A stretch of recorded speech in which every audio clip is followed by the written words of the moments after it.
Hey guys, due to the laws of equivalent exchange, which are apparently real, I can continue doing reviews, but for a price. That price, revisiting the Animorphs review that I started way back when. Don't ask, I have no idea how equivalent exchange works. I originally abandoned the project mainly due to the fact that I found Paparina's episode guide, which gave a much better description of this series than I possibly could. And two, because, let's just say I didn't really do my homework. Nick was only just getting popular, and this was their most expensive project at the time. However, the small audience I have has been demanding this video for some time for some reason. So, due to popular demand, if you can even call it that, here is my part 2 of the Animorphs TV series review. Got it? So after outsmarting our incompetent controllers, the Animorphs regroup in the woods with the stolen disc. Oh, whoa. Wow. Weird. You think it works in a computer? Maybe it's a weapon. Maybe we could try it out on Jake's computer. We've got to make Well, sure I'm sure advanced alien technology will work great on Windows 98. That ends the episode My Name is Jake Part 2, and thus begins the episode Underground, which has nothing to do with the Underground book. It more or less is based on the second half of the invasion. It opens with the gang trying to... Oh, come on, I thought they were kidding.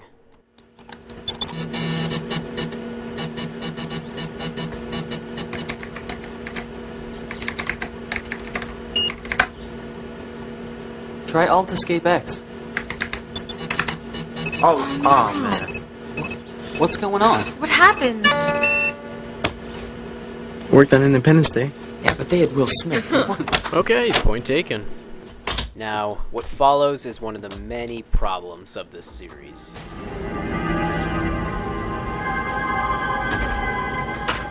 Yeah, you know how in the books there was this constant uneasiness due to the fact that you couldn't tell who a controller was and who isn't? Most of that uneasiness is ruined due to the fact that the controllers seem to always scratch their ears. Could be a controller. Marco catches on to the obvious clues and discusses with Jake Tom's strange behavior. What are you saying? I'm just saying that it's pretty weird that your all-star, all-state Mr. Basketball brother would suddenly quit playing hoops. Yeah, so? So? Maybe Tom's not entirely under his own control. It would never get to my brother. What? You think he's immune? He's too smart. You just don't want to see it. Have you looked in his ear lately? Excellent comeback there, Jagger Bombastic. How will you follow suit, Yanni boy? Hey, if you're looking for someone who's acting weird, why don't you start with your father?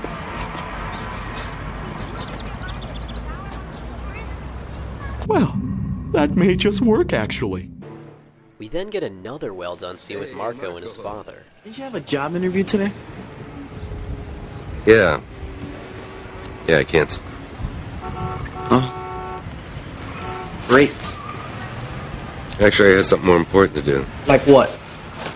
I went down to the cemetery, put some fresh flowers out for your mom. Oh. Well, there'll be other job interviews. You know, I wonder if they can keep this level of maturity continuous throughout the rest of the episode. You ever wish you could just fly away?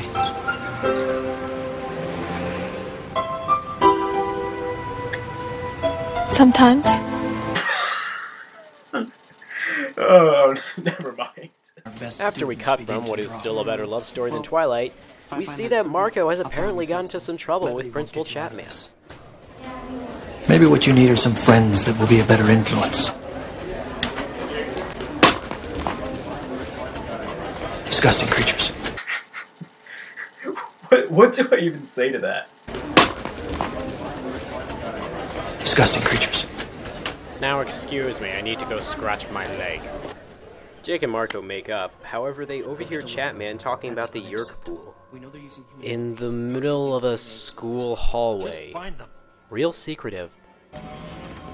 Jake and Marco pursue Chapman while in lizard form, and discover a secret entrance to the Yerk pool, a regeneration place that Yerks are required to return to every 3 days. But what is even more shocking is the reveal that Tom is a controller.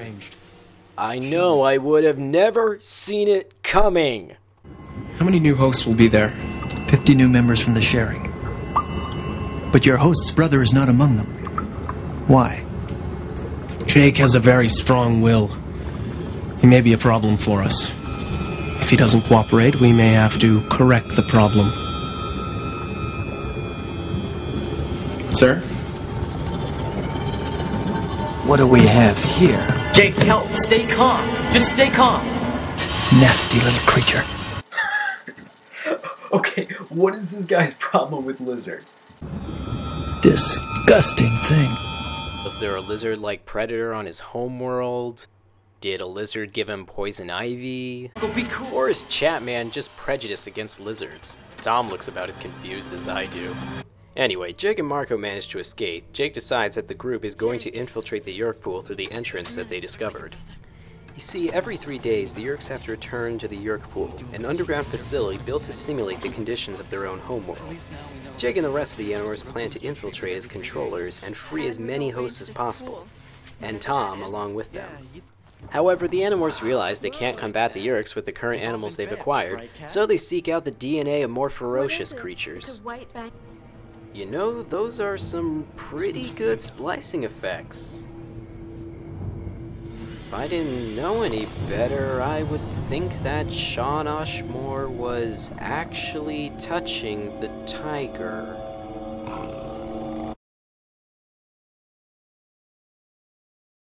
Okay, so apparently Shawn Ashmore got in the cage with a tiger that was ferocious and potentially could have attacked him. You know, Shawn Ashmore actually has a twin brother, Aaron Ashmore, who guest starred in an episode. Cool. Did the show's creators use Aaron as a backup if the tiger decided it was hungry? Anyway, the group heads to the secret entrance in the school, attempting to disguise themselves as human controllers. Oh, what? Are they all going to be picking their ears, or are they going to have some comedic bit where they try to act like controllers and end up looking like idiots?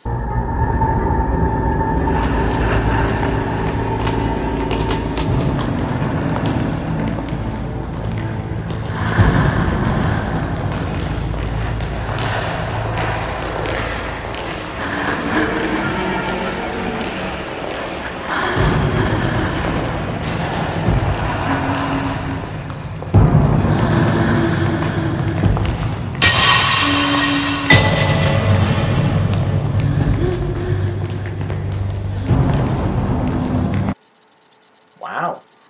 I have nothing to say. That was spot on.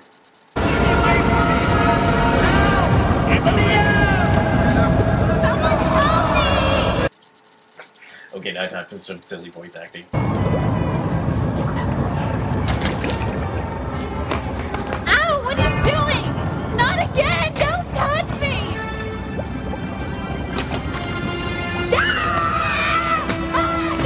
It's Cass.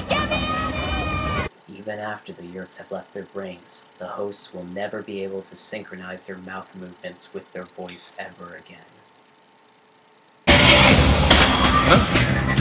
Marco manages to outsmart the worst security guard ever, and allows the human hosts to run free.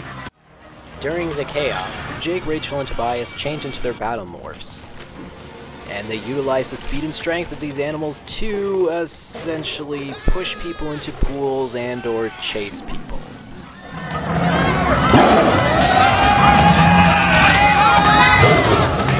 I mean, with a TVY7 rating, you couldn't have, I don't know, their arms get torn off, or maybe their heads get ripped off. Pfft, censorship. Rachel and Cassie barely make it out, however Jake is cornered by Chatman.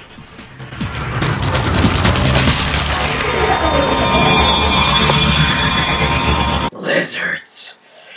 You reptilious assholes. You cold-blooded bastards. When I conquer this world, I will have Helmacrons tear open your insides. Then, I will expose you to the quantum virus, slowly disintegrating your innards. Then, if you somehow manage to survive, I will expose you to the slowest decaying Dracon beams your primitive minds can comprehend. You scaly jackasses. What did you say about lizards? Nothing, nothing. We did our best. You have failed once again. Okay, I have a question. What did Visser 3 do to him? He couldn't have ate Chatman because he appears later on in the series. Was there another Yeerk inhabiting Chatman's body before Innis 226 took over? Or did Chatman just get another get-out-of-jail-free card from the Elemist? Points to anyone who actually got that reference. So anyway, the Animorphs escaped the Yeerk pool. However, their mission was an altogether failure since they didn't manage to rescue Tom or any other human hosts. Not only that, but it appears Tobias did not escape with them and is nowhere to be seen. Little do they know that Tobias is currently a Nothlit. What's a Nothlit, you may ask? Well, you see, when someone stays in more... You know what, why are you even watching this? Go check out Paparina's episode guide. He covers this series much better than I possibly could. So what did I think of this series? It's actually okay. I highly recommend any fan of science fiction check out the book series. However, the TV series, in my opinion, couldn't possibly recreate the books, so I don't feel the same hatred towards the series that most fans of the books feel. So, I laugh at its flaws and tip my hat when it actually does something well. To me, it's just a guilty pleasure. But seriously, check out Paparina's episode guide, as it covers the series much better than I possibly could. And I guarantee he doesn't say anything like...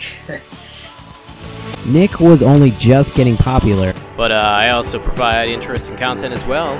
Tune in next time for when I do a top 10 dumbest creepypastas list. Also check out my review of the Full Metal Alchemist movie, The Conqueror of Shambhala.